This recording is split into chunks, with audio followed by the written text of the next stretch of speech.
जंजीर की ये कहानी जितनी चौंकाने वाली है उससे कहीं ज्यादा परेशान करने वाली।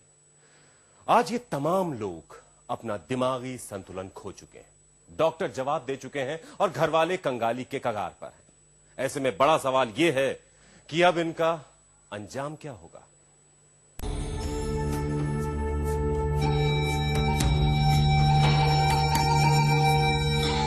बाईस साल के गिरधारी लाल की आंखें अपने पिता पर गई हैं, बड़ी बड़ी, गोल, गुमसुम सी।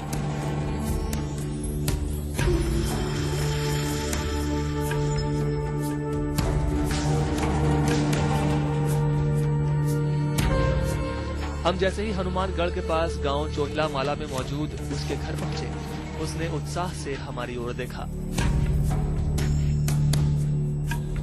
लेकिन अपने मतलब की कोई बात ना पाकर फिर से उसी उदासी में खो गया जिसमें वो पिछले 19 सालों से खोया हुआ है। दर्द की एक कहानी इस सीमावर्ती गांव चोहिला वाला में भी छुपी है।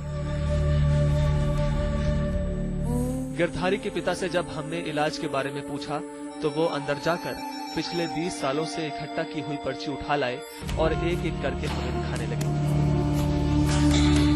आंखों में दर्द का समंदर समेटे सिर्फ इतना कह पाए कि इलाज के लिए सरकार के दरवाजे खटखटाए, विकलांग पेंशन की अर्जी दी, लेकिन कहीं कोई सुनवाई नहीं हुई। ना कौन सुनाई हुई मार, कोई सुनाई कौन। जो वोट मांगने आते हैं नेता होता है यहाँ पे, जब तो आवे कह देगा हम कर देंगे, बांध देंगे पेंशन, बांध देंगे, वो कर देंगे, वो कर देंगे, फिर बाद में कौन बुझे, कोई कौन बुझे बाद में। पेंशन कोई मिली, कोई 2 रुपया, कोई गाम को कोई क्या कोई साधन को नहीं।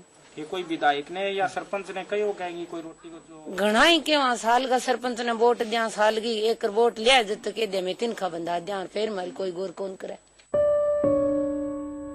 तकरीबन मिलती जुलती कहानी 35 साल के किशन लाल की भी है। किशन की दिमागी हालत करीब 6 साल पहले नशे की बलि चढ़ गई। अब जिंदगी में नाउम्मीदी छा रही है। नशे से छुटकारे के इलाज में परिवार की 250 भेड़ें बिक चुकी हैं। आगे 2 बेटियां हैं जिनका परिवार बसाना है, पर कैसे होगा किसी को नहीं मालूम। फिलहाल परिवार में 2 जून की रोटी जुटाना भी मुश्किल है। भी मार वोट लेने तो सारा जे कोई मदद करना रहा कोई को नहीं आया। मैं भी भेड़ा 300 नग बे सारा लगा दिया, मरकन की है हाथ को दिहाड़ी मजदूरी करके टाप बर्बाद दिया भाई। ऐसे मानसिक रोगियों की सबसे बड़ी संख्या भारत पाकिस्तान के सीमावर्ती इलाकों में है। हैरत की बात है कि रोगियों की संख्या में इजाफा हो रहा है, लेकिन केंद्र या फिर राज्य सरकार इस ओर से बेखबर है। जानकार जिंदा लाश में तब्दील कर देने वाले इस मर्ज के अलग अलग कारण बताते हैं, जिनमें भारत पाकिस्तान बॉर्डर इलाके में फैले नशे के काले कारोबार से लेकर गरीबी, अकाल और प्रदूषण तक है। लेकिन सबसे बड़ा सवाल यही है कि क्या सरकार इन सबसे बेखबर है।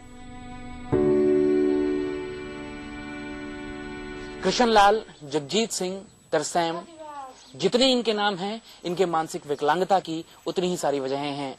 कमाल की बात यह है कि इस देश में नक्सलवादियों और आतंकवादियों के मानवाधिकार की वकालत करने वाली संस्थाएं तो हैं, लेकिन इनके मानवाधिकार की बात करने वाला कोई नहीं है। क्या सिर्फ इसलिए कि ये बेबस और बेजुबान हैं और अपनी कहानी अपने मुंह से बयान नहीं कर सकते? कैमरामैन निखिल शर्मा के साथ विवेक शुक्ला, हनुमानगढ़, आज तक।